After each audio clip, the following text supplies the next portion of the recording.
बुढिहाळमध्ये 35 लाखांच्या ऊसतोडणी वाहन व्यवहारावरून गंभीर आरोप, कागदपत्रांशिवाय विक्रीचा दावा, धरणं आंदोलन. निपाणी बेळगाव जिल्ह्यातील निपाणी तालुक्यातील बुढिहाळ येथे 35 लाख रुपयांच्या ऊसतोडणी वाहन आणि ट्रॅक्टर व्यवहारावरून गंभीर आरोप करण्यात आले. केरूळ येथील रहिवासी भीमू भैरू हिंगलाजे यांनी नितीन देसाई यांच्यावर कोणत्याही वैध कागदपत्रांशिवाय ऊस तोडणी वाहन आणि ट्रॅक्टर विकल्याचा आरोप केलाय. भीमू हिंगलाजे यांनी बुढिहाळ येथील नितीन देसाई यांच्या घरासमोर माध्यमांशी बोलताना सांगितलं की सुमारे 35 लाख रुपयांचं ऊस तोडणी वाहन आणि ट्रॅक्टर व्यवहार करताना आवश्यक कागदपत्रे देण्यात आली नाहीत.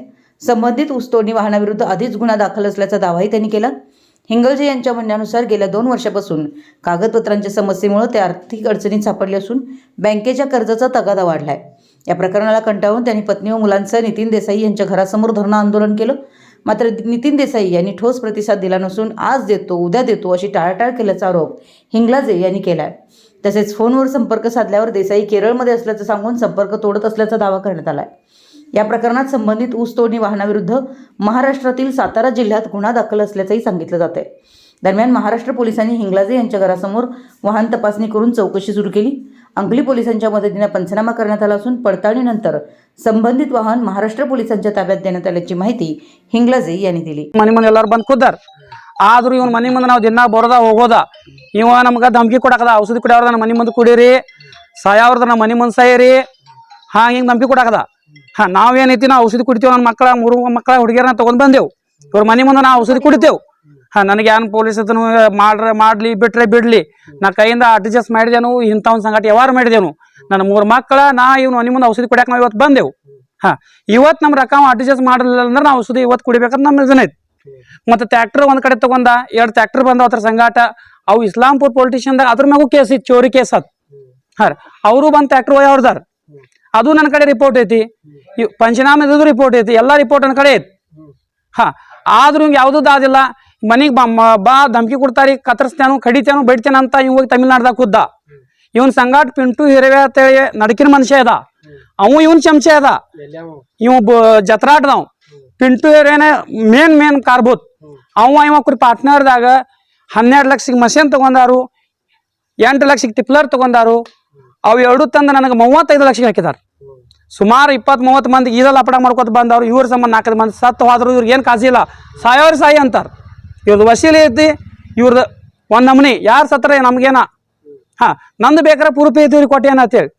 ಇವ್ ಬೇಕಾರೆ ಮಷೀನ್ ಆ ಪಾರ್ಟಿ ಹೆಸರಿನ ಮಷೀನ್ ತಂದು ನನಗೆ ಕೊಟ್ಟಿದ. ನಿತಿನ್ ಶಂಕರ್ ದೇಸಾಯಿ ಬುದ್ಯಾಳ್.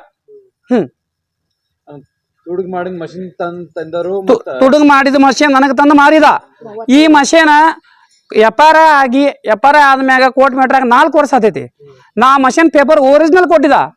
ಆ ಪೇಪರ್ನ RTO ಆಫೀಸ್ಗೆ ಹೋದ್ರೆ ಅದ್ರ ಮ್ಯಾಗ ಕೇಸ್ ಐತಿ. ನನ್ನ ಹೆಸರಲ್ಲಿ ಆಗಿಲ್ಲ. ಮೊದಲು ಚೆಕ್ ಮಾಡ್ಲಿಲ್ಲ. ನಾ ವಿಶ್ವಾಸಲಿ ತಂದು ಕೊಟ್ಟಿದ. ನಮಗ ಅವ್ರಿಗೆ ದೋಸ್ತಿ ಇತ್ತು, ವಿಶ್ವಾಸಲಿ ತಂದು ಕೊಟ್ಟ. ಅದೇ ವಿಶ್ವಾಸಲೇ ನಾವು ಮನೆಗೆ ತಗೊಂಡಿವ್ರು. 19,50,000 ರೂಪಾಯಿ ಕೆನರಾ ಬ್ಯಾಂಕಿಂದ ಹಾಕಿದೆ ನಾ ದುಡ್ಡು. ಅಲ್ಲಿಂದ ಮುಂದೆ 3 ತಿಂಗಳು ಬಿಟ್ಟು ಫ್ಯಾಕ್ಟ್ರಿಯಲ್ಲಿ ಬಂದ್ರು. ನೆಸಕಿನಾಗ 6 ಗಂಟೆಗೆ ಮನೆಗೆ ಬಂದ್ರ ಗಾಡಿ. ಈಗ ಅವ್ರ ಏನಕದರ್ಕಿ ನಿಮ್ಗೆ ನಾವೆಲ್ಲ ಇದು ಕೊಟ್ಟಿದ್ದು ಟಿಒ ಫಾರ್ಮ್ ಮೇಲೆ ಸಹಿ ಮಾಡಿ ಕೊಟ್ಟಿದ್ದು, ನೀವು ಹೆಸರು ಮ್ಯಾಗ ಮಾಡ್ಕೋಕ್ ನೋಡ್ರಿ. ಸಾಂಗ್ಲಿ RTO ಆಫೀಸ್ಗೆ ಹೋಗಿದ್ದೇವು. ತಾರೀಖ್ ಐತಿ, ಫಾರ್ಮ್ ತುಂಬಿದೆವು. ಸಾಂಗ್ಲಿ ಆಗುಲ್ ಪೈತ್ರ ಮ್ಯಾಗ ಕೇಸ್ ಐತೆ ಹೇಳಿದಾರ. ಕೊಲ್ಲಾಪುರ RTO ಆಫೀಸ್ಗೆ ಹೋಗಿದ್ದೇವು, ಅಲ್ಲೂ ಕೇಸ್ ಐತಿ. ಕರ್ನಾಟಕ ಅದ್ ಮಾಡ್ಕೋಕ್ ನಡೆಯಂಗಿಲ್ಲ. ಇವ್ರು NOC ಕೊಟ್ಟಲೇ ಏನಿಲ್ಲ. ಆ party Aadhaar card RC card ಕೊಟ್ಟಿದಾರ. ಇದು ಒಂದು ಹಾರ್ವೆಸ್ಟರ್ ಮಷೀನ್ ಆಯ್ತು. ಅದ್ರ ಸಂಗಾಟ 2 ಟ್ರ್ಯಾಕ್ಟರ್ ಇರ್ತಾವ. ಇವು ತುಡುಗುದನ್ನ ತಂದಾರ. ಇವ್ರು ಫ್ಯಾಕ್ಟ್ರಿಯಾಗ ಹಚ್ಚಿದ್ರು, ರೊಕ್ಕ ಕೊಟ್ಟ 2 ನಂಬರ್ ತಂದು ಕೊಟ್ಟಿದಾರ.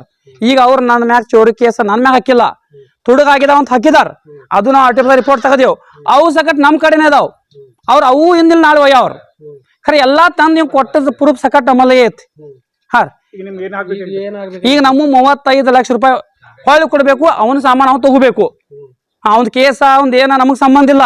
ನಾವು ದುಡ್ಡು ಕೊಟ್ಟಿದ್ದೇವು, ಮಷೀನ್ ನಮ್ಗೆ ಬಗಲಾಗ ತಂದು ಇವ ಬಿಟ್ಟಿದ. ನಾವು ಯಾವ್ದು ಸಾಮಾನು ವಸ್ತು ಇವ್ರ ಮನೆಗೆ ಬಂದಿಲ್ಲ, ಯಾವಾರ್ಗೂ ಬಂದಿಲ್ಲ. ನಮ್ಮ ಮನೆಗೆ ಇವ ಬಂದ. ಪೊಲೀಸಿಗೆ ಬಂದಾಗ ಫೋನ್ ಹಚ್ಚಿದ್ದು ರೀ. ಲೊಕೇಶನ್ ತೆಗೆದು ತಮಿಳ್ನಾಡ್ದಾಗಿದ್ದ. ಅವ್ನು ಬರೋ ಸಂಬಂಧ ಪೊಲೀಸರು 3 ದಿನ ನಮ್ಮ ಮನ್ಯಾಗ ಮಲ್ಕೊಂಡ್ರು. ಅಂಕ್ಲಿ ಪೊಲಿಟಿಷನ್ಗೆ ಹೋದ್ರು, ಪಂಚನಾಮ ಮಾಡ್ರಿ ಗಾಡಿ. ಇವ್ ಬರ್ಲಿಲ್ಲ ಅಲ್ಲಿ. ನಂದ ನಾನು ನೋಡ್ಕೋತೇನು, ಮಷೀನ್ ತಂದು ಕೊಡ್ತೇನೆ ಅಂತ ಹೇಳ್ತಾ ಬಾಯಿ ಮತ್ಲೆ. ಇಲ್ಲಿ ಇವ್ದು ಅಲ್ಲೂ ಲಪಡ ಐತಿ. ಇವ್ದು ಅಲ್ಲಿ ಹೋದ್ರೆ ಅವ್ರು ಬಿಡಂಗಿಲ್ಲ. ಆದ್ರೆ ನನ್ನ ರೊಕ್ಕ ಇವನ್ ಕಡೆ ವಸೂಲಿ ಆಗಾಗ್ಯಾದ. ನನಗೇನಾಗಿದೆ, ಎಲ್ಲಾ ಕೈ ಕಡೆನ ಸಾಲ ಮಾಡಿದೇನ್. ನಮ್ಗೆ ಒಂದು ಉರುಳು ಹಾಕೋಬೇಕು, ಅಲ್ಕ ಒಂದು ಔಷಧಿ ಕುಡಿಬೇಕು.